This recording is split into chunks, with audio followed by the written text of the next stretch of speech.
All right, everybody, we are live with Shelf Space, episode 15.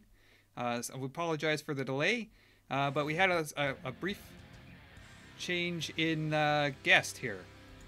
We have Mr. Daniel Siequeroli from Iron Studios, and he's joining Hi, us in Daniel. place of Hanan Peasy. So, welcome, Fine. Daniel.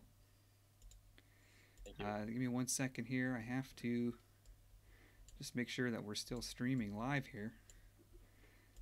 Okay, so Daniel is joining us. He is the art director for Iron Studios, art and concept director, and he's involved in all the projects that you guys are working on, or most of them. What would you say? Yeah, actually, almost all of them since 2014. Wow, it's a lot of pieces It across is all the scales. it is a lot. So, Yes. Daniel, tell us a little bit about your background as an artist and how you got involved with Iron Studios. Okay. I'm a graphic designer and I've worked in lots of different areas in the design area. I made lots of packagings, and then I went to web and digital design. Sometimes doing more packagings. And then Marcelo, I think you know Marcelo at San Diego. Uh, Yeah, we met but Marcella. yeah, he was already working with Renan in Iron at Iron, and he said, "Oh, come on, we need someone to do our packaging, and I know you could do it, and you like comics and stuff." I thought, "Oh, let's try it." And then talking to Renan, I said, "Well, I'd like to be part of the development team. I don't want to do only packagings. I want to be part You of want to get to the exciting bring stuff. That's right. that." And so I took everything, the packages and the concepts, and You went away with it. So, what was the first project you got to play a role as an art director? uh, I started with the packages from Avengers 1/6 scale.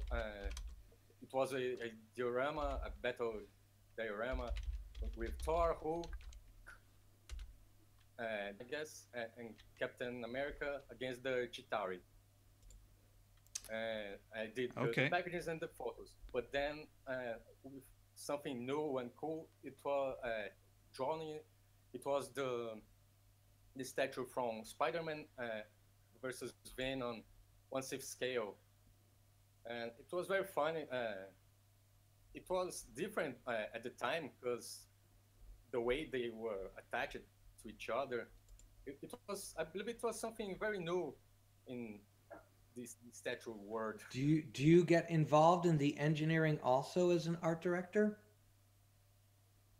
Yes, a little. It's more Renan and the team from the factory that think, but we are all trying to figure it out how we could attach Spider-Man to Venom, because Renan wanted. I want something like if it was flying and jumping, and I thought, well, maybe the knee with the arm, uh, Spider-Man knee, Venom's arm. Okay, let's talk to the factory. See what they could and, do. Yeah, I know and that statue. I used to have that statue, so yeah, it turned out pretty nice. Um, so you are involved heavily with the art direction of the statues. Let's talk about some of the artists that you guys deal with and how do you go about sourcing the talent. I think Charles, you wanted to get into this. Yeah, like how do you go out looking for the talent? Do you find them on Deviant Art? Like, I mean, like, where do you find them? Or do they come to you with a portfolio? How does Iron Studios draw the talent into the fold? yeah, I believe in the beginning, Renan was out searching for guys who work with this with 3D sculpting, When I got in Iron, he already had a team. The team has changed, but since we had a small team, the guys, they know each other and say, "Oh, I have a friend, I have an old colleague, he could join us," and they bring the sculptures bring more sculptures, okay, and We found that, by the way, that a lot of sculptors know each other. The yeah, reason why I can say that is in Montreal, for example, a lot of the sculptors know each other, and a lot of the sculptors work for the same company. Do you find that in the future of scouting talent, is it getting to a point where you want artists to be exclusive with you? You know, getting an exclusive contract where you, this artist will only do Iron Studios for the next 2 years. Is that something that's in the future for the industry, you think? Because it seems like artists go all over the place, and you wonder how companies feel about that. yeah. It's a difficult subject we have at Iron. Uh, I think every company would like to have a exclusive artist. We have a very good team. Most of their time they work with us in house, but they they can get lots of jobs out of Iron. They know sculptures from Montreal, from Yeah. US. They all know each other, and they all trade jobs. Because So, I think, go so ahead. when you're looking for artists, obviously you're looking for artists that with experience with 3D sculpting and especially digital sculpting. But is there anything else in particular that you're looking for? I mean, are you the one that's reviewing their portfolio? Um, in the beginning, I was with Renan and Marcelo. We're all seeing the portfolios, but now our team is really very good, and they know. Oh, maybe I think, oh, this guy could be here, and they say, yeah, he could, but not to take this task. Maybe he could help with some minor tasks. Okay, they have more know-how on this than me, Mm. but uh, we we trust the when we trust when they appoint someone, right? Okay. Sorry, my Mhm. bad English, guys. So But you, no, it's all right. So you work more with the concept that's already been decided, as opposed to the scouting of the talent. no, I actually work with them, and I say, oh, no, that's not the Punisher. I think Punisher is more like this. Okay, so okay, I get it. Good, good, And good. I want to I didn't get a chance to ask when we were on the background topic. I didn't get a chance to ask uh, what comics did you or were you really interested in reading when you were younger that sort of influenced you? Are you a Marvel guy, a DC guy when you were growing up? I have to say I'm more of a Marvel guy. It's okay. I, Yeah. until high, until I quit high school before college, I read almost everything from X-Men and Punisher.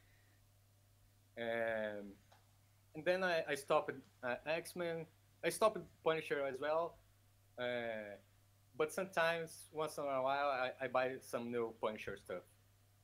But I was X-Men and Wolverine guy when Hmm. younger. Excellent. So I wanted to talk, speaking of comics, I want to talk about your guys' partnership with one of the top comic book artists around, and that's Ivan Hayes. So, I mean, you guys work closely with him with, I believe, most or all of your DC collectibles, the comic-based items. Am I right in saying that? He's Yes. involved? So how do you guys? Sorry, when you say, do you just say, "Hey, Ivan, design us a Wonder Woman," or do you have an idea of kind of direct him with how to start or where to go with it? Well, it began because I think CCXP helped helped us to get together, and we started talking. And oh, it would be nice to have something, some partnership. And he said, oh, it would be very cool to have my drawings to become a 3D statue. And then he said, oh, it would be great to have you drawing our statues. And he's a very nice guy. Besides being an amazing talent, Artist, yeah. he's a very nice person. Working with him is very easy. I should say in the beginning, we had something in mind. Oh, I want this for Superman. I want this for the Joker. And he said, you want me to do this? People who knows my work, they would say, this is not Ivan's. My Superman is like this. And He wants a personal touch. It's even better than what I had in mind. And it was very good for us to have him because I guess in the beginning our statues are more like posed something. Oh, I'm a hero, and he came and okay, let's get some movement, the cape floating, and it's very nice. Yeah, so I'm just going to show, here's a Joker. This is a 1/10 scale Joker that you guys worked on with Ivan. And so you got his concept art there on the left. And you can see how the statue is pretty much a bang-on replica of that. And very nice. And like you said, Daniel, I mean, lots of sort of fluidity to that pose. Also, we got the Lobo 1/10 scale. So the concept art there, and then we got the Lobo on the right, and the hair flowing in the background. So I guess, yeah, you can see his influence on your pieces. Sorry? You can see just looking at those two, you can see his influence on your style. He's added that, like you mentioned, the flow, the movement. Yes. And also I think the way he shapes the body of the characters, it's very. I like a lot. It's different from the ones from the movies we are used to do, and he came with some more big shoulders, forgot the name, the waist a little thinner, legs, taller legs, longer legs. It's completely different from the movie statues, and I like so much his drawing, and we try very hard to get his drawing to the statues. Well, it's very close. Daniel, I wanted to ask you that there are a lot of comic book artists that come from the South America area and so on. Are you familiar with Mike Deodato? Does that say something to you? Sure. He worked on the Spider-Man. Wasn't that his design? Yes. Yes. 1/4 Spider-Man. It was a partnership with Mike. Because he's an excellent artist. I was wondering, is there any plan to do more work with him? Because he's done great work for, I think he's doing Avengers now, and he's done great work in DC. He was on Wonder Woman for years, and this guy Mike does as good art now as he did 20 years ago. This guy's amazing, and would be interesting to see him, be more implicated in the statue world. Yeah, I'd love to. Mike is a legend here. Oh, there you go. He's been drawing to the American comic books. I think I was 13, maybe 12 when I first saw his drawing. Everybody, oh, he's a Brazilian guy drawing. And it was relatively new in those days. We didn't see a lot of, outside North America. I mean, sometimes you saw some artists and writers from England, but mostly they were all American or even Canadian. But once you started to expand the network and you started to get artists from Europe and Croatia and South America and it was Russia, some amazing artwork was coming out of there. Yeah, and Mike was way before internet. Yes. I think it was by fax. By mail. Yeah. Yeah. But we had this partnership to do Spider-Man. I don't know why, but unfortunately we couldn't get ahead with this partnership. But our Hulk 1/4 scale, it was very inspired by his Hulk. Big and muscular, lots of veins exploding, and the first one we showed up in San Diego last year, I think, had a smaller head. Some people said, "Oh, that's terrible. I don't like it." Some others said, "Oh, that's Mike's." No, and I think in the end, it was a good job. We had presented officially with some bigger head, so for every taste, you have a smaller head. Yeah, Daniel, just an all-around question: how do you explain the popularity of pop culture in your part of the world? I mean, it is huge. Later on, we're going to be talking about the conventions where you're getting hundreds of thousands of people attending, but we're not just talking about them. We're also talking about the artists, the talent that's coming out of there. They love this stuff. How do you explain the love for it in your part of the world? Well, for instance, me and my friends, since we were young, we're all about comic books. But it was a different time. Today, it looks cooler to be. Yeah.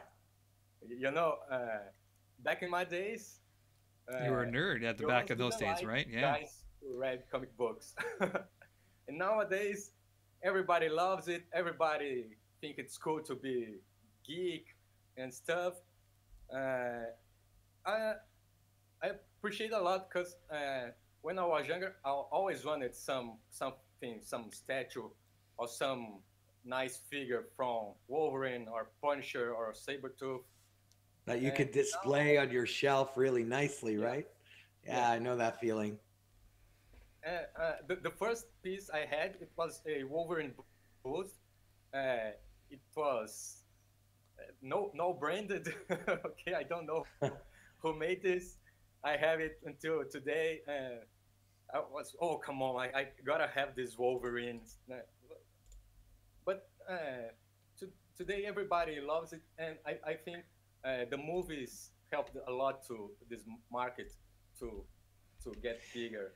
I think so too. I think it made it mainstream, and I think because I remember back in in my school days, people would not go to school wearing a Batman shirt or something. You're just a nerd, and it's kind of weird, and it's and now you just walk down the street and everyone has that. So since we're on the artist topic, have you or has Iron Studios have any sculptors that are not really into comics, but I mean, obviously they're hired because they're extremely skilled at what they do. But have you worked with anyone at Iron Studios that just happens not to be that into comics? Is that unusual?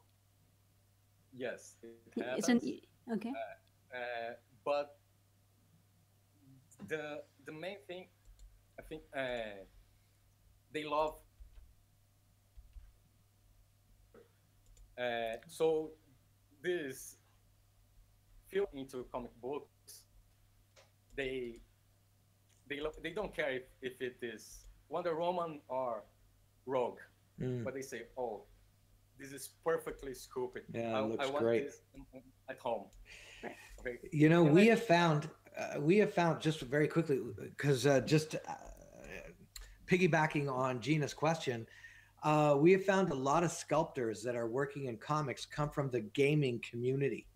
You know, they loved gaming. They were part of the development of gaming, and someone found their work and said, "Hey, we love the way you do this robot figure or this dragon or this caped hero. What do you think about doing Superman or Batman?" They're going, "Oh, you know, wasn't really a comic book fan, but that sounds like fun." And then they end up falling in love with it, and they don't work in gaming anymore. It's just it's funny how a lot of the young artists that we've interviewed, that we've met, seem to come from the gaming community, and this whole pop culture phenomenon that's encompassed the statue world. They've come to identify with it, so it's great. You know, it's great to see artists flex their muscles, try new things. They don't have to come from a comic background to be amazing at it, you know. All right. Yeah, So, absolutely. sorry, we're I just think, gonna let's go ahead, Daniel. sorry. No, I just want to say, maybe they don't come from being a comic fan, but they turn into. Yes, that's why they leave the gaming community. Going That's like, right. this is cool stuff. Because all of a sudden, you know, we had David Giraud. He sculpted Darth Maul for XM Studios, a very beautiful piece.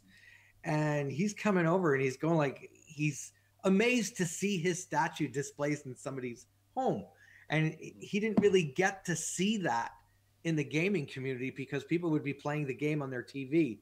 But it's something, and that's only on their TV screen for an hour, right? And then they turn off the TV. But an actual statue, it's there all the time. And people are coming into their house saying, wow, what a great looking statue. And I think that something hits them with that, you know, and they want to do more of it. You know, it's one thing to do a video game. It's another thing to have something on your wall or something on your display shelf, and it's there all the time. And it's great. Well, speaking of statues, let's get to collectibles. Let's I'm move on. excited We're going to to talk see. about some of the stuff that you got. So I wanted to talk specifically about the 1/10 scale stuff, and I've got one here, the Daredevil, of course. So just to give people an idea of how big these are. So 1/10 scale, they're kind of like the Kotobukiya size, the artifact size, but the main difference is these are polystone versus PVC. So I'm just going to show some of those on the screen here because you've got a huge lineup of stuff, and this is a picture I took last year in San Diego. Wow. So that's the entire Avengers, all the characters from the Avengers Infinity War. You got Thanos up at the top, an amazing display there. Daniel, I'm telling you right now, the Doctor Strange is my favorite one. I really like that one. Yeah, and here's just some close-ups here. We got the Hulkbuster, Hobgoblin, which is a new one coming up. Cool. Thanos again. Hulkbuster, while we're showing that won our best small statue. Congratulations on that one. Thanks. Now we got some X-Men stuff. Yeah. And I know we had one Facebook user ask specifically about that, the X-Men. Can you tell us a little bit about your plans for the X-Men? You got a whole diorama plan around them. Yes, we're working. We are working on a battle diorama, something like Sentinels breaking in to the mansion, and maybe Magneto is controlling the Sentinels. Oh, that's interesting. Yeah, so maybe the way he moves his arm could be the way the Sentinel is moving, something like a puppet of him, and also some violence. I'd like to get some classics from the Brotherhood. The Brotherhood of Evil Mutants. Yes. You're like smiling as you're describing this. I'm guessing you're an X-Men fan. Yes. Well, he's also reliving his childhood every time Big fan. he's working on a concept. We're very happy to to be possible to bring X-Men because I think everybody knows X-Men was kind of like in the locker room because Fox and Yes. stuff, and now we have green light to work with X-Men, and collectors rejoice around the world. Yeah.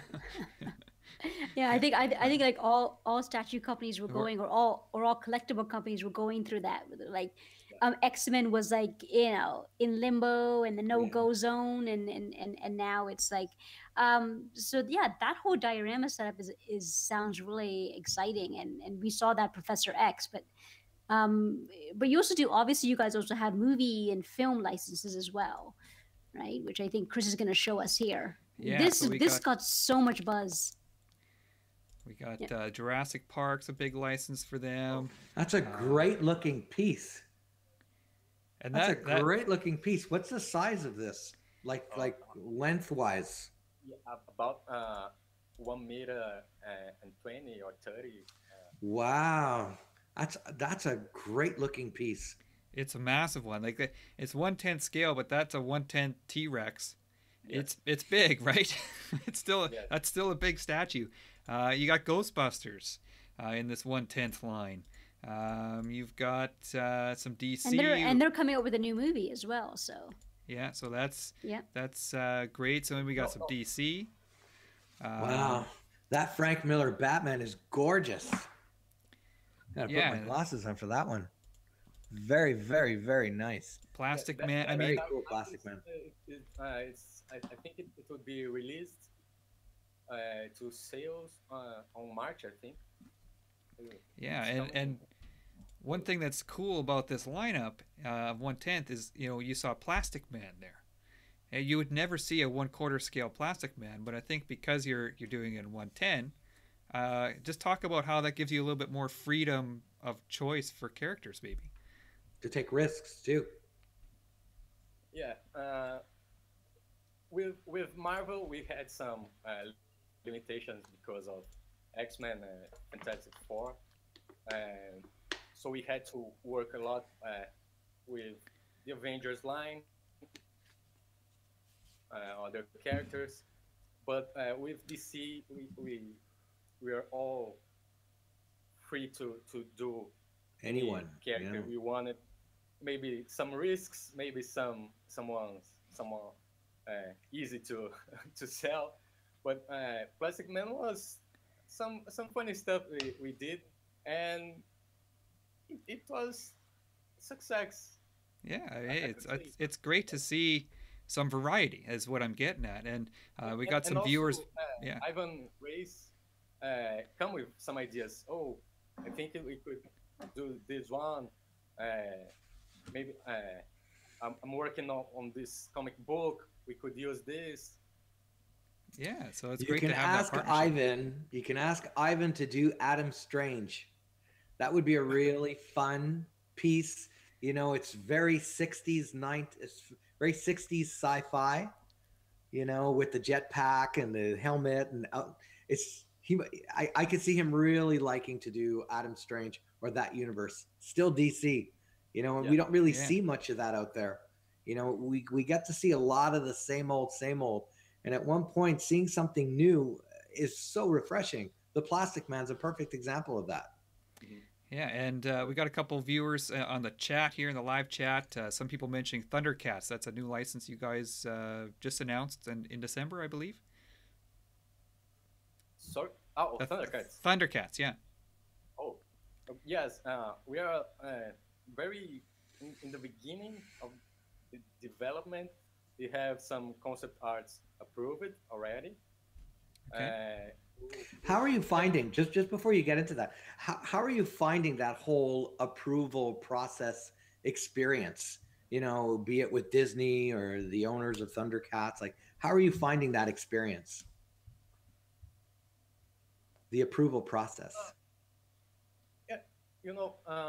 Sometimes it's hard to get something approved, but I completely understand it, since I worked a lot managing somebody else's brand.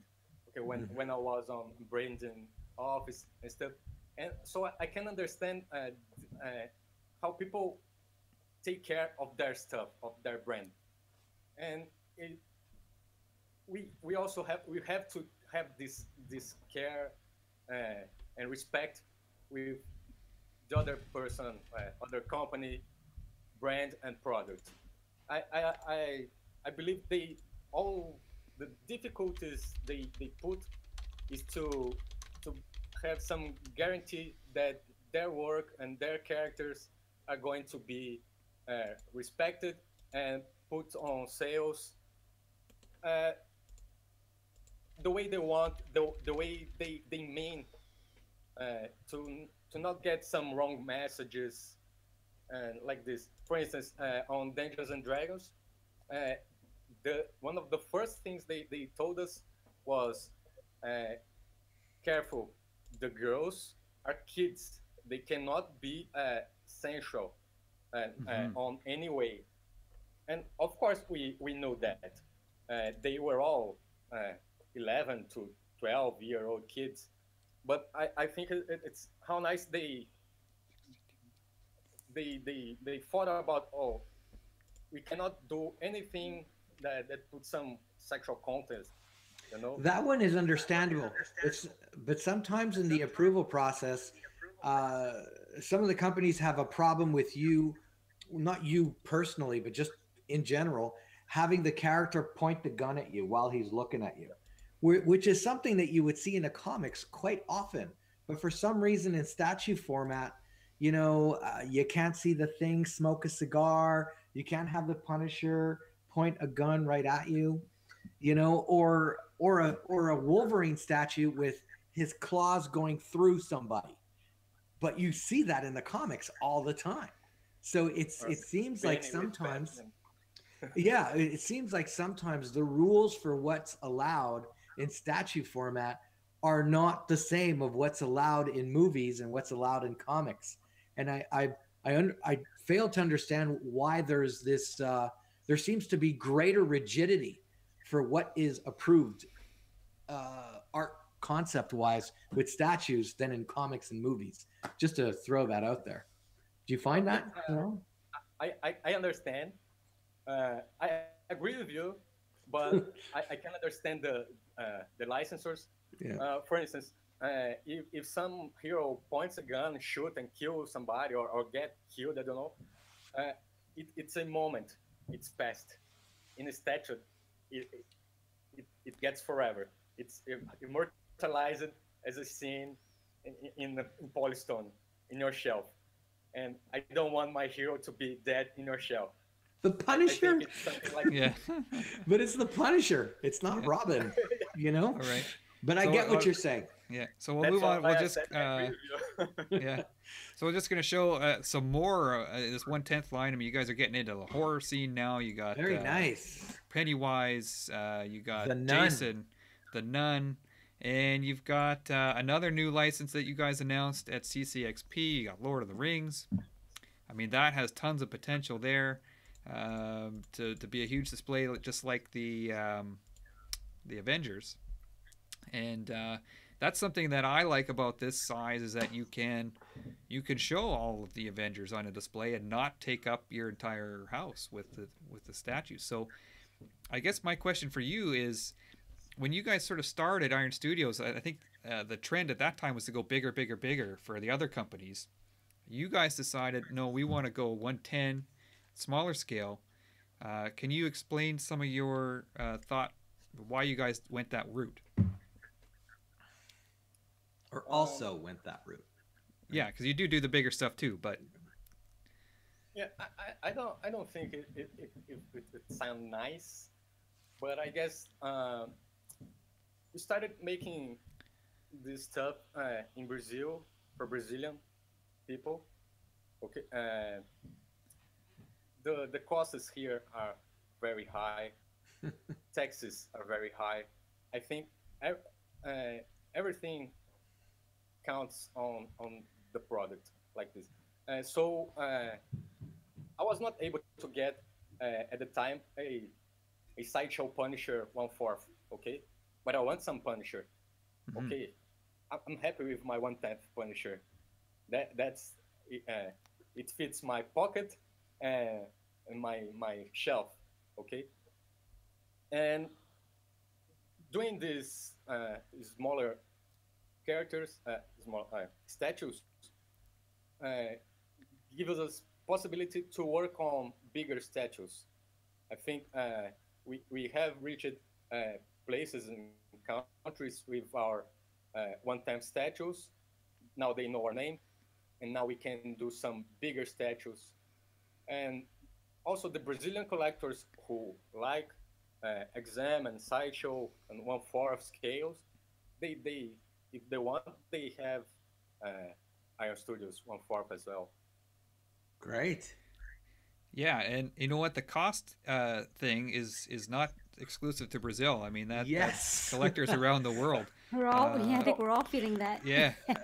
So as the art director for these collectibles, as the art director, um, is there anything particular that makes it for you as the art director makes it easier to get to do these statues in 1/10? Is there just from an art perspective? Uh, it was easier when we had some uh, the character standing alone, like Punisher and Wolverine and Magneto, those ones with the gray uh, base. The black and base, like this. They work, yes, like the devil. Yeah. And now we, because of contractual with Marvel, we are working on, we call it the BDS, the Battle Diorama series, and we have to place some characters together, just like the movies, like Infinity War, Black Panther. We have started with this BDS collection. Now we have to, we're doing it on comics as well, and I can see it's more difficult to do this than doing some lonely character, you know. Well, sure. Yeah, you know, one of the biggest challenges with the diorama, at least that I have found, is how you're going to display the piece where you can appreciate the most of it, right? Because sometimes in a diorama, you got one side that looks great, but then you can't really see the other guy. And, you know, that's like a big challenge. And of course, how are you going to put it together? But that's why you make the big bucks as an art director, right? Yeah. You find a way to make it work. Yeah, We've got a pretty cool statue coming up here. Chris is going to show. Speaking of speaking of art the direction, diorama. yeah. So we got Lobo here. So this is part of we're bumping up a size category here. This is the 1/6 Battle Diorama series, right? So Lobo, this is from yes. San Diego Comic-Con last year, where he made his debut, I believe. 1/6 scale. It's 1/6, but it again, that's a big statue. Can I see that again? Can yeah, I see? Yeah, sure. Here we go, Lobo. So he's on his bike. He's got two aliens there. He's got booting one in the face with his foot, and he's got one hooked into his chain. And of course, he's got Dog there as well. Yeah. All on his motorbike, and this big cloud of smoke out of the back. I mean, it's a big production. That's a multi-character piece. So those because on this collection we used to make some like a hero against a villain, a fight scene, and this we had Lobo. He's alone, no big villain with him, but a big scene, something big is happening in this statue. There's a lot of action in that statue, and I think that's what I believe that must be your mandate for this 1/6 collection. It's action. It's always some kind of multi-character thing, and we can show the next one in that series. Well, it's trying to tell a story too, right? Is the Batman versus Joker. So this one made its debut in I believe at CCXP this past year in 2018. So This is the, I think it's the second Batman. You did one Batman before, right? Yeah. With Bane. Yes. We had one fighting Bane, huge success. Everybody loves Batman Yeah. and Joker as well. So we had this in mind, and Ivan drew this scene with us.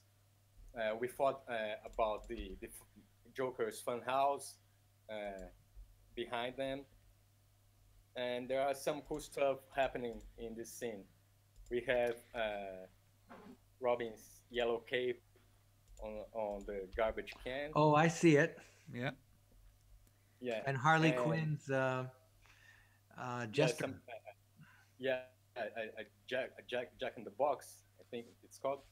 And above them, in the sewer, I don't think you can see in this picture, but above them, the sewer, you can see Croc's head. Oh, Oh, cool. really? Okay, so under the sewer manhole cover. There. Yeah. Oh, cool. Yeah, no, Oh, that's very clever. I didn't know he was in that one. I hadn't seen a picture of that yet. Very cool. So, I mean, the 1/6 line. I mean, you guys are continuing with that. The other, then we're gonna bump up again here. So we got some 1/4 scale stuff that we'll show, and this is some of your some of the more recent stuff. We got Hulk. You mentioned the Hulk that you kind of inspired by Mike Deodato. And I've seen this one as well at San Diego. And when you said it was big, that's an understatement. This thing is enormous, huge Hulk. So Hulk fans. Wait a minute, is this the one that weighs like it's very heavy? It's like 75 pounds or something. Like I don't remember. It's the in weight, that but range, yeah, Charles. Yeah, at least that's what it's listed at on Sideshow. wow. So I want to talk about a couple of the movie pieces versus comic pieces here. So we got Hulk as a comic piece, and we got the two Avengers pieces there. Do you guys find a challenge or a bigger or challenge with movie statues where you have to stick so closely to the actor's likeness, like his face must look like the actor, the suit has to look exactly like it does in the movie, versus a comic where maybe you have a little bit more freedom? Yeah, I can say me and the sculptures, we enjoy more doing some comic stuff because of the freedom, because we can create the scene, create the heroes loadout, and add some details and Easter eggs. Mm-hmm. And we love the movies, but it's harder. I should say movie stuff is harder. Yeah, mainly because we don't see the movies when we are making the statue. That's a good point. So- Yeah, Oh, that's a because good point. you guys are To do working it- on these collectibles before the movie's even out. Wow. You know, it's so funny. Just a sec. I have a little anecdote about that. In the 70s, when they were filming Star Wars, they gave the script to Marvel Comic Books, to do the comic book version of it. And there were scenes in there that were not in the movie, and people were going, what happened here? And it's the same thing. There was another one for the first Batman, Tim Burton's Batman, the first one. When the comic book came out, there were scenes in a comic book that weren't in there either. So sometimes it's a challenge to have to work on stuff before a movie comes out. Not only because changes could be made, but also because you're not as connected with it if you haven't really seen it. You know what I mean? Yeah, sure. It's very challenging. We have lots of conversations with the studios, and we sketch something, we send them, and they say, "Oh, that would work. No, that won't happen. No way." The communication is very, very nice and easy going with them, but sometimes we are totally blindfolded. Yeah. But well, even though they won't let us do anything that's wrong with the movie, so that's not a big problem. So, So with I think- sorry, I Gene, go think- ahead. Oh no, I was just gonna say that Chris is gonna show one of your favorite comic book statues coming up. But right before we get to that, what was your favorite movie statue that you've guys done, or what's your personal favorite movie statue that you guys have done? Uh, Can I know you I because like Chris? very, Sorry, go on. no, come on. No, I was gonna say You, that Chris had shown, some of your movie statues like Jurassic Park and The Nun and Friday the 13th. Is there a particular movie or film franchise statue that sort of hits home to you? uh, I, the Nun was not the one that hit me hard, but I think Jason and Pennywise, and Okay. mainly the old Pennywise, I liked a lot. Yeah. When I was a boy, it was Oh, the Tim Curry version. yeah, yeah. Yeah. Love Tim Curry. I love him because of the Clue movie about the game Clue. Yeah, he And was in that. yeah, and the first time I saw him at that movie, uh, I liked him very much. And when I knew that he was Pennywise, like, oh, come on, this guy is amazing. Oh man, But Legend. You saw the movie Legend, right? That's Tim Curry. oh yeah, He's Yeah. also the devil. right. Yeah, Darkness. Cool yeah, stuff. darkness, not the Yeah. So I'm just gonna show. This is probably, I'd say, my favorite Iron Studios piece so far. For me personally, it's the Punisher. I have it kind of over my shoulder in the window here. You guys did so, You nailed it. You nailed the portrait. You nailed it. yeah. And speaking of the portrait, you guys are kind of you're trying some new things. I was told with materials and trying to get that detail out of the portraits. Can you tell us a little bit about? I know it's kind of a trade secret or whatever, but can you tell us a little bit about your goal with the portraits moving forward? You talk about like the way we do the faces. Well, Hanan mentioned to me that you're using a different material to try and capture the detail a little better. Yeah, yeah. We are always trying to get something that brings some the details, like the lines on the face, and the big problem was the color, the skin color. Now we can do nice skin color tones because the first ones was like a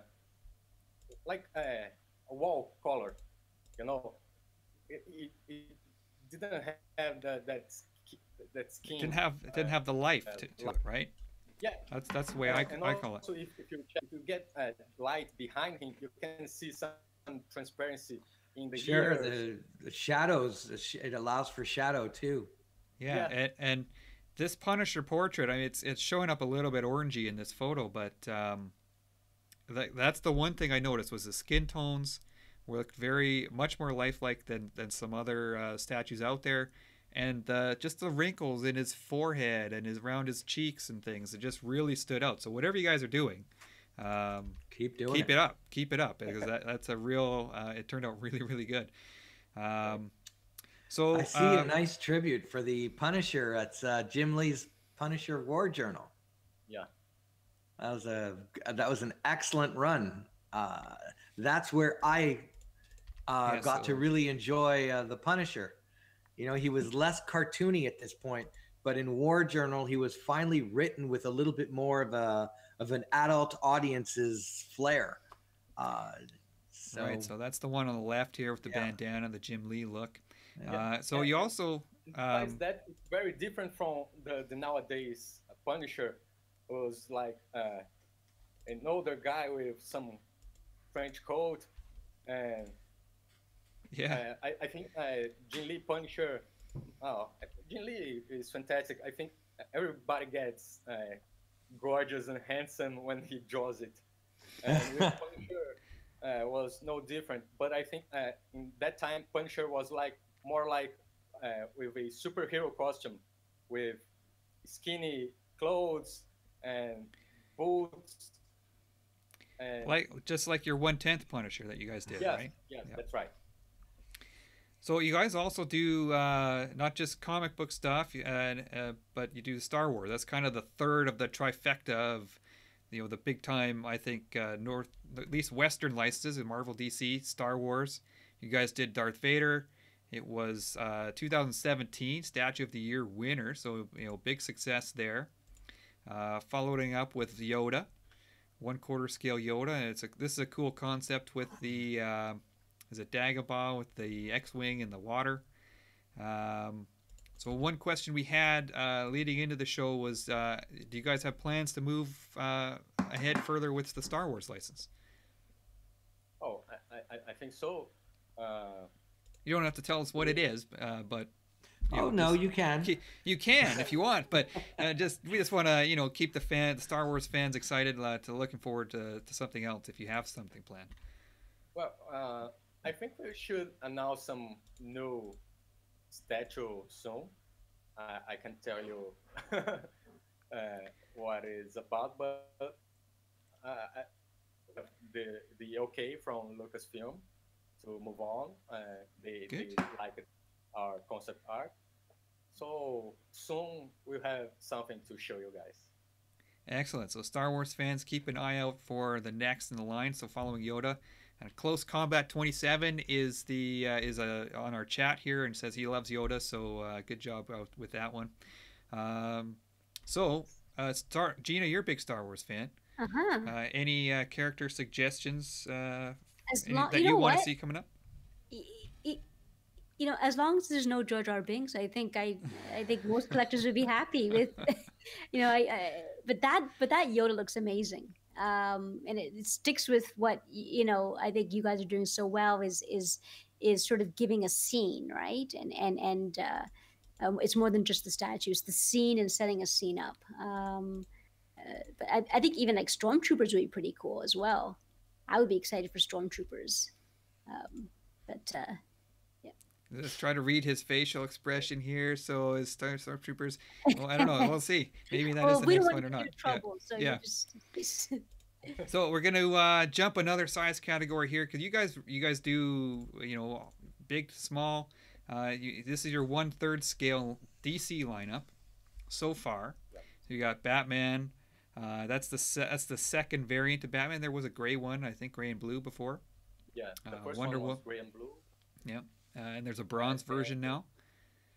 Black one, yeah, and bronze. Yeah, so Wonder Woman, we got Superman there, and someone had a question about this lineup and whether or not you plan to go or do any more female characters in 1/3 scale. Oh, I think so. We have time and we have Ivan Reyes to do some ladies for us. So the latest to join this lineup is some ladies. Yeah, Hawkman, and I gotta say I was very pleasantly surprised when you guys announced Hawkman. I think he's a fantastic character design. I love his weapons and his helmet and everything like that. Maybe the female follow-up is Hawk Girl. Who sculpted this one? The Hawkman. Who's the sculptor? We had 3 different guys working together on this one. Should say one with the base where he's standing on. Right. And 2 others working with the character. Because that wingspan is amazing. Yeah, we got him here with the full wingspan. How wide would that be at 1/3 scale with the wings fully out like that? The open wing, it's about 20 meter, I think. Like you mean 2 meters? You mean 2 meters? No, 1 meter. 1 meter 20. Oh, okay, so that's almost 4 feet. They are a little smaller than the ones shut. Wow. Yeah. Does something like this ship in 1 box or 2 boxes? It would be probably more than 1. 2 boxes, huh? Yeah. So, tell us a little bit about the decision to go with Hawkman, because I think I was speaking with Hanan and he said that you had a villain planned but then changed your focus to a new character, and that's why I said I was kind of surprised it was Hawkman. I was expecting maybe like a Joker or something like that next, but Or Doctor Hawkman. Doom. Yeah, like Hawkman. Let's hear the story behind that one. Yeah, actually, Hawkman, it was much more about the art, you know, or some to have some nice figure that size and with all those details, than choosing, oh, this character is a hype at the moment, oh, this sells good, or no.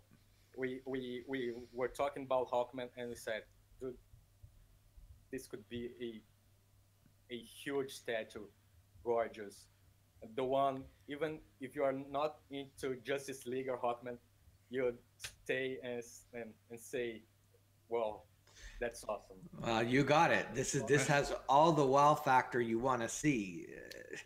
Like when you're looking at a statue, in my mind, the success of a statue is when you can say, if I have this Hawkman statue, I will never need another Hawkman statue from anybody else. And this statue says that. You will not need a Hawkman from anyone else. This does it all. So it's fantastic. There was a ton of buzz, I can tell you that. I'm sure you guys are aware of it already, but I know lots of people talking about that when it first debuted. Can you tell, is it going to be coming up for pre-order anytime soon? Do you have any idea? I think, yeah, maybe, I think on this month, if I'm not mistaken, we'll have a pre-order already. Okay, so in the coming weeks, it should be up or coming up for people to order that one. And is that one going to be available through Sideshow as well? And it's a sort of a worldwide thing. Excellent. I think that's a fantastic piece. Now, are you guys involved with the Minico, the stylized? Yes. Okay, I want to show some of those because this is again sort of on the opposite end of the spectrum. These are smaller, sort of I believe they're PVC figures that you guys are starting to get into, stylized. Yes. You got a big lineup already. So tell us about this. Yes. Well, Minico is a project from Brazilian artist. It's called Marcio Rum. We know his work from a long time ago, and we always wanted to do something with him. And I think about 2 years ago, we started talking again about, oh, let's do something together. And that's how Minico came up. Yeah, he's not from comic industry, but he's I can say he's well known. He makes lots of re-edition of posters and comic book covers. He does his viewing of the cover with this kind of characters, and it's been really nice to work with him and to make some statues. And sometimes, like Batman over the Bat sign, it looks quite close to our 1/3 Batman. So it's nice to have, it's like a joke. Okay, we have Iron Studios here, and we have the way he sees Iron Studios and he makes his drawing. Awesome. So you guys got a ton of variety for collectors. Anything they can think of under the sun, basically all kinds of sizes. Let's talk about just one last thing. Those little figures that you were showing before, that's something that you're going to find in like CD stores or record stores or bookstores, because that seems like a lesser expensive piece. Is that like a mass market type of thing? I cannot tell you specific. I don't know much about the. Okay, no worries. Yeah. Okay, so we'll move on then to we're going to talk about CCXP. This is the Comic-Con experience. Has become the largest attended pop culture event, believe, in the world. I think I'm getting these Wow. stats right. Previously, it was New York Comic Con, and you guys started it, I believe, in 2014 was the first one, and had about the stats that I saw. You got about 100,000 people that year, which is huge, and all the way up until last year, which is around 260,000 people. That is for the event. unbelievable. Is it in Rio or? São Paulo. Oh, Since- Sao Paulo. Okay. Yeah, so I'm just gonna throw up some pictures from some past events. I mean, so you can see the people here. This is one. What Will Smith was there a couple years ago, I think. Yeah, for promoting Uh, Bright. Yeah, I mean, look, this is this year. You got some Stranger Things cast from Stranger Things. Some Look at that crowd. My goodness. Tom Holland was there this year. Some of the Spider-Man cast. Were we they got- also doing signatures, or were they just like for panels? I think that there's some picture and signing. Oh, great. Winter Soldier. Winter Soldier was there. Captain man. Marvel was there. This Uh, looks like an incredible convention to cover. I mean, look at the look at this. Look at the stage. I mean, it's like a dance scene or a Super Bowl or something or a like rock that. concert. Yeah, I mean, it's amazing. And here's your group. Yeah. One thing I want to ask you about is Everybody these. goes with the- Yeah, the life-size displays there. You got the Raptor, so you're involved with deciding which the Iron Studios display. So how did you land on the Raptor for this year? Because we have our Diorama scene from Teen, the boy, hiding in the kitchen with two raptors going on. And we wanted something to make some photo opportunity in our booth. So we had some stuff from the kitchen, like the silver table, you know. And Yeah, so we got- have, that one. Oh, Yeah, that's so- cool. So you mean so just like I guess guests can sort of take selfies with the raptor in that same scene, I guess. That's awesome. Yes. That's We awesome. had some items like spoons and stuff, so people could get Yeah. it to take the picture. So you guys And also then- had life-size Thanos. Yes, it was right behind the raptors, the wall behind it. Hmm. It was our part with Marvel, DC, and Lucasfilm statues. So we had Thanos and Luke Skywalker from the 8th episode. Yeah, because he was with the beard and stuff. The Last Jedi. Yeah. That's Gina's favorite movie. don't get me started. What? So I have to ask this since we're all collectors. What happens to those amazing life-size props that you have? Where do they end up? I mean, they look pretty awesome. I mean, I think people at Iron Studios saying, "Hey, can I take that one home?" What happens to them? Yeah, lots of asking Yeah. the people, oh, how can I get one? Can you make me some Iron Man armor and this? But no, we have all of them. They are in our storage, and we use it. We can display it on fairs and events, and some of them we have some partnership with the licensor, so we get it on the movie premiere. We take it to the cinema, and people can Oh, gotcha. take pictures on the movie What- first night.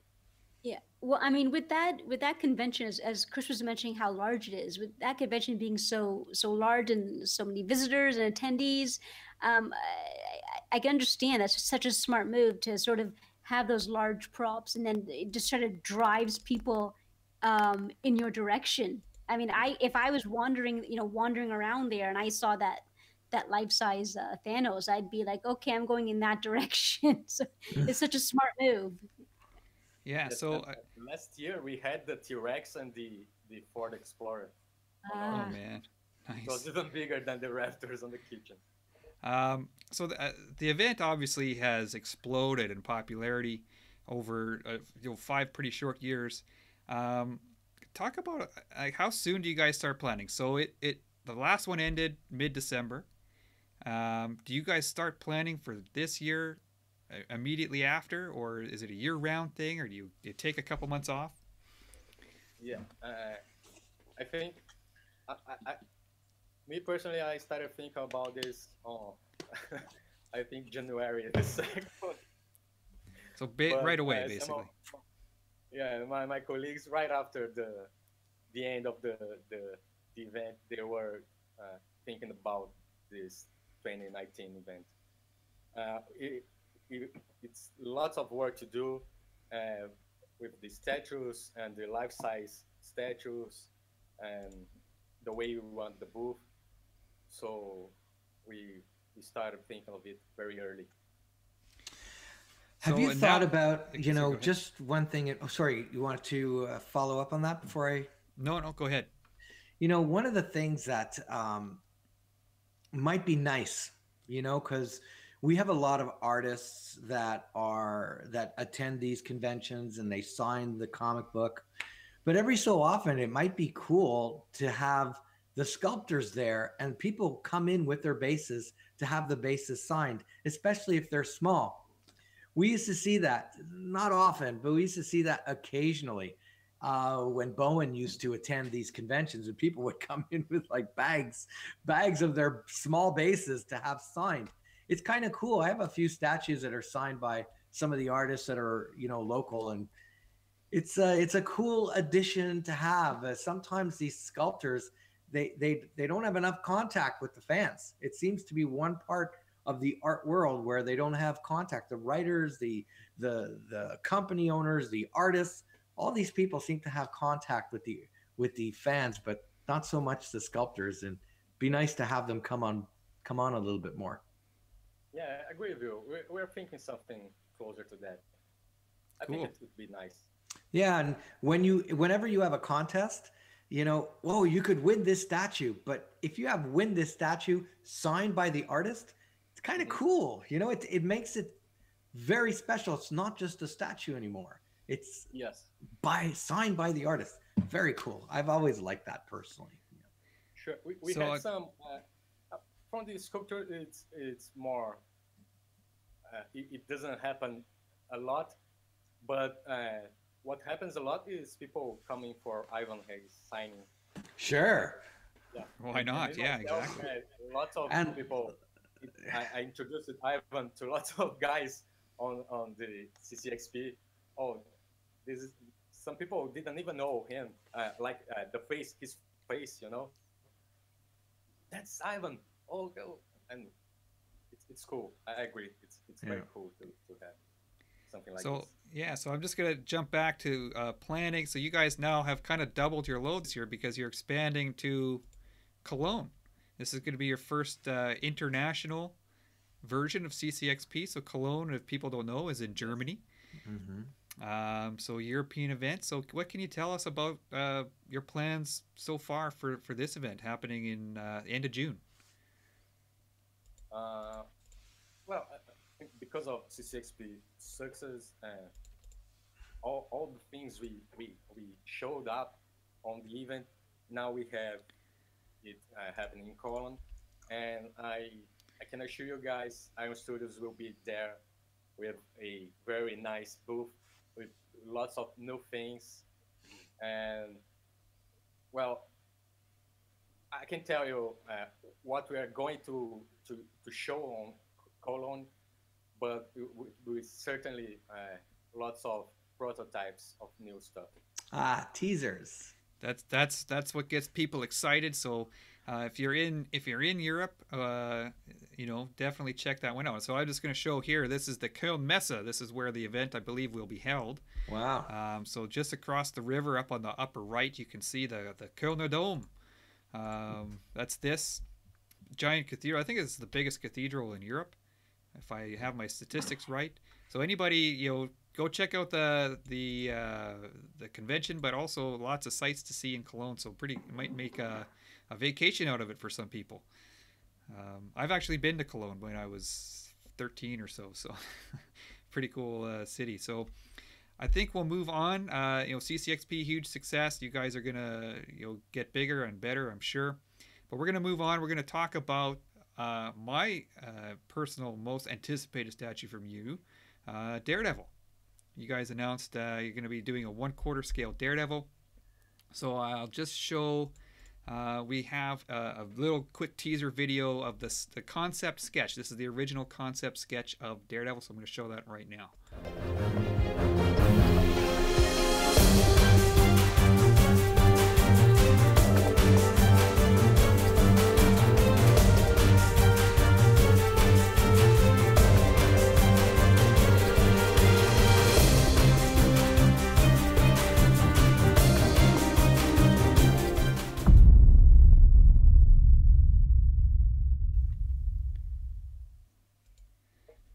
All right, so we saw it there, revealed it. You got Daredevil kind of perched on top of, it looks like an angel type of gargoyle.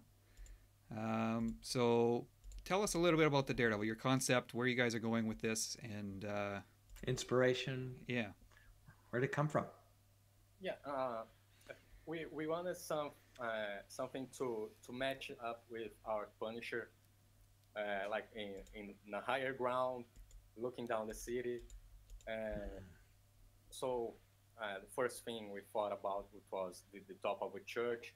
I forgot the name in English of the word for the big and colorful windows from the stained church. glass. Stained glass, yeah. Stained glass. Yep. And will it be stained glass? All the different colors in the stained glass? My dream is that we're working on that. That sounds like a we hope so. Yeah. No, I think we had some very good solution to emulate this. Of course, we cannot add a real stained glass.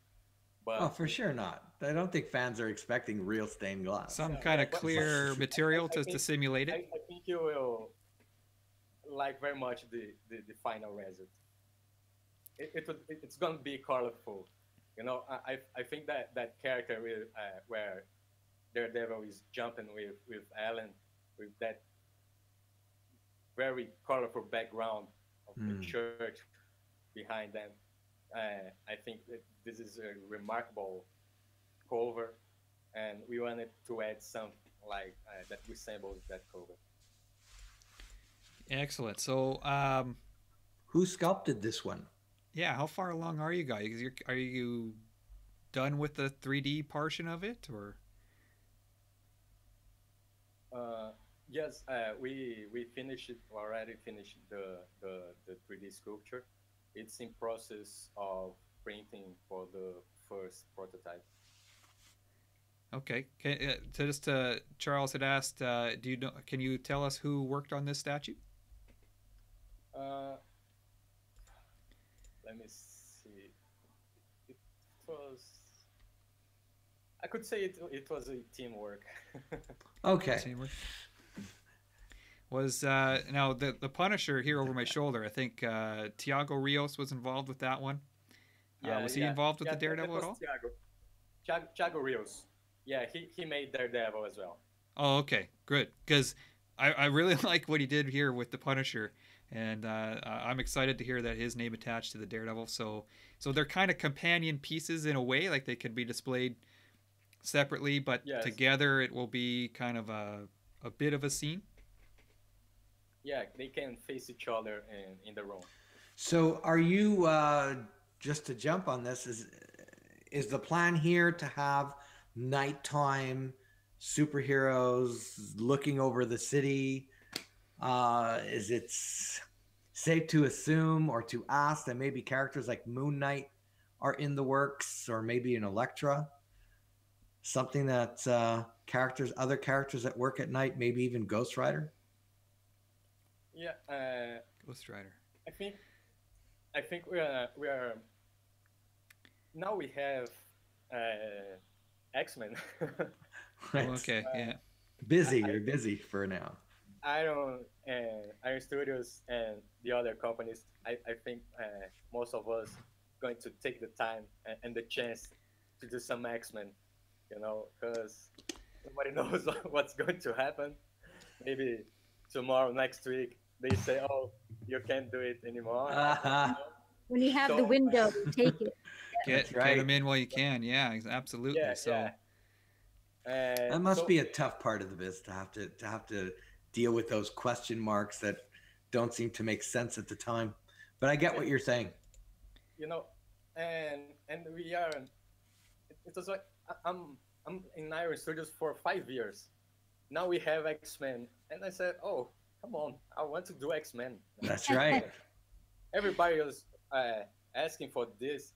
Our Facebook fans, every time, come on, when X-Men, when you're doing X-Men, and now, now, now you're doing. Now we're doing it. Yeah, We're ready excellent. to Well, run. So well, you mentioned hopefully, your. Go ahead, Gina. hopefully you can spend the next 5 years doing X-Men.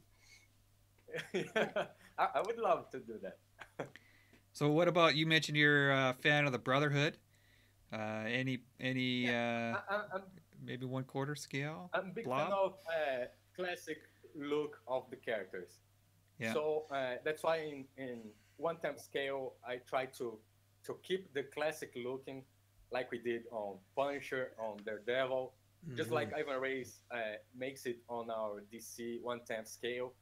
We go very clean and close to the original character's uniform. So But when you're when it, saying when you're saying the Brotherhood, I just want to clarify.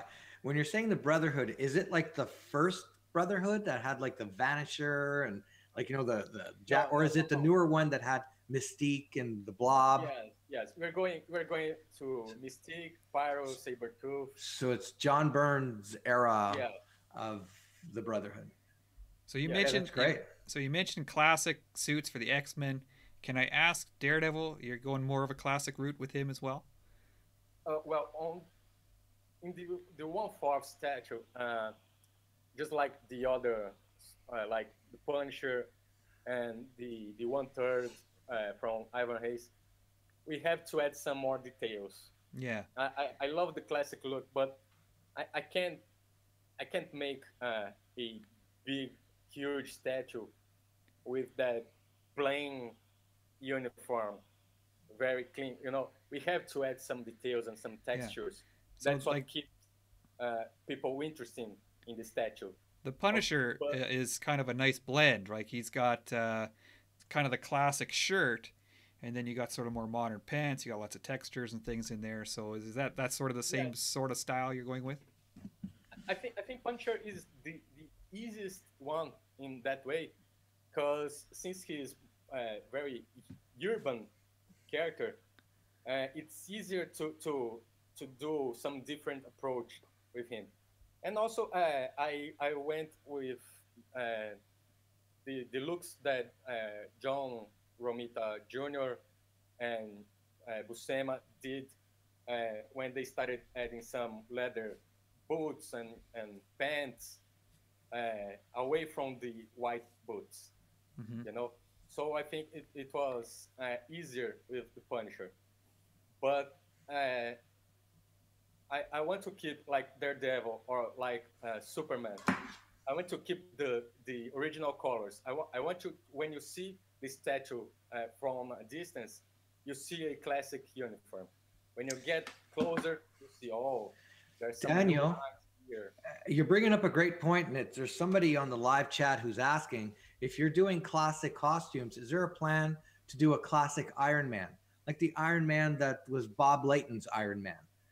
You know that era from the 70s and early 80s before he started to change his costume all the time, his armor all the time. Is there a plan to do something classic? Because it seems like fans are asking for that one. Yes, yes. We have plans on that, and we want a classic Iron Man to team up with our Captain America and Thor with the classic looks.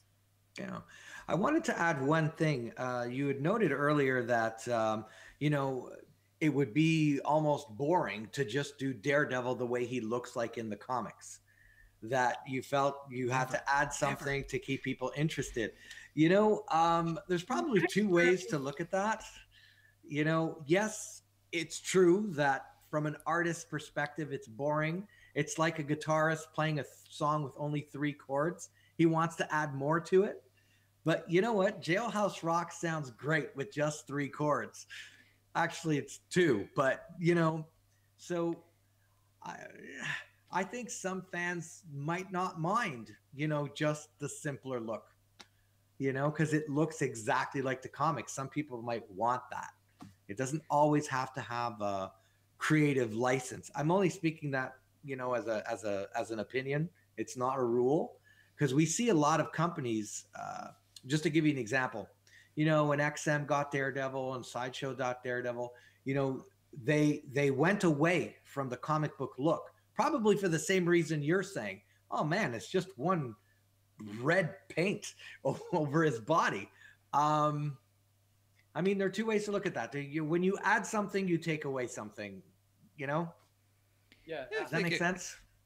Yeah, it makes sense, and I think part of the guilty of this it's because of movies and people want to make it more close. This shirt is to stop bullets and knives. Yeah. Kevlar. Yeah. Just if Kevlar was like a thing code. Yeah, so it's like the era of Bowen. Did you ever buy Bowen statues? Like when they... No, but I know Bowen. I love their statues. I think it's like a old comic book. Right. To 3D. That era seems to be gone. Like no one is doing that right now. Like everyone has moved on to making it more realistic. Like what you said, it can't just look like he's wearing a shirt. It's got to look like he's wearing armor. So I get what you're saying. It's something modernized. I think you guys did a nice blend for Punisher, like I said. We try to keep this classic look in our 1/10 and 1/6 statues. In the 1/4 and 1/3, we started adding some more details. But if you can, at that scale, you can. Our Wolverine 1/4 scale, it's just like the comic book. We just added some sewing lines on the boots and the Oh yeah, absolutely. That kind of detail really makes it look like a guy wearing a suit, which is what we want to see, right? You're starting to be able to replicate the look of real material and fabrics with a sculpted piece, right? Yep. Do your pieces have mixed media? Like, do you use fabric from time to time on your statues? Yes, we had some fabric capes, cloths, like our Darth Vader 1/4 scale. Right. That won the prize. It has lots of fabrics, like the under cape and the outer cape. Do you find that you have a preference of one over the other? Me personally, I prefer it's all sculpt. That seems to be 90%, just so you know. Whenever we ask, even among fans, people were saying, oh, why does it have to be the fabric cape? Why does it have to be the fabric cape? Because you can never get the fabric cape right. You're spending 2 hours to make it look like the picture, and you never quite get it. So yeah, I'm all for sculpted too. Just so okay. And I think another thing is that on that size, the fabric doesn't get the wave and the look of a life-size cape, for instance. It's smaller. It's too light. I don't know. It does not look like.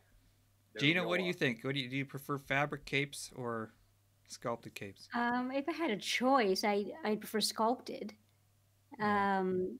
I have seen some really nice. I have seen some really nice fabric capes, so it could be done really well. But I like when what I prefer is when the artists and the sculptor take time to design the cape in relation to that statue. So it's a fixed shape that's been months in the making. They have it exactly perfect. So that cape is a perfect design to how that statue is, you know, is posing.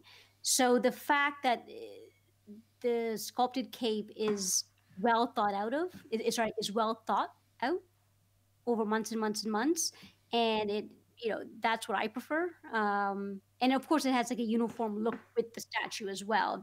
That material fits in with the statue, so it's my preference. But I don't know. I mean, I've noticed that there's been a movement of collectors who do actually prefer fabric capes.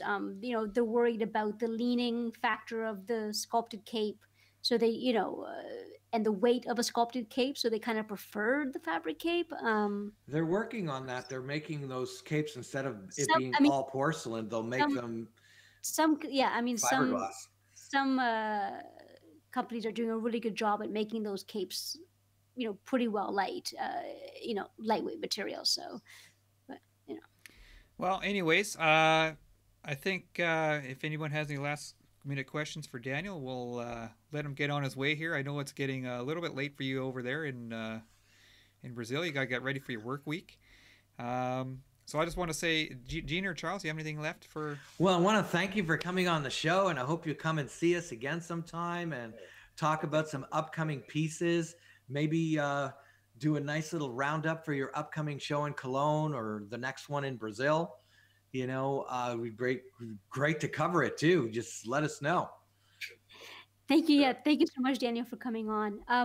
I have one last question. I know I've asked this question on previous interviews before, and since Chris had sort of put together all these different examples of the statues that you guys are doing, I guess my last question is, if you had to choose just 3 statues that you could display in your home from Iron Studios, what would they be? Or the 3 statues? Only 3 statues. I think, of course, this Punisher 1/4, which I love.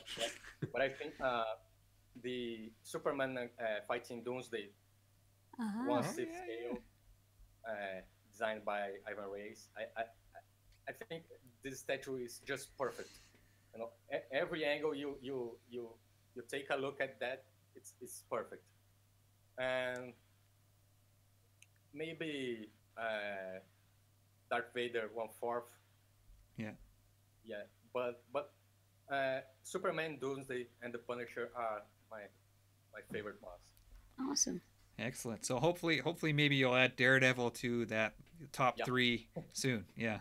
So anyways, I'm really looking forward to it. I just want to say thank you, Daniel, for joining us on kind of short notice here today. And we've had a lot of fun, and hopefully we'll talk to you again soon. Yeah. Okay, thanks everybody All for right, watching. have a good one. And we'll talk to everybody later. Sure, guys.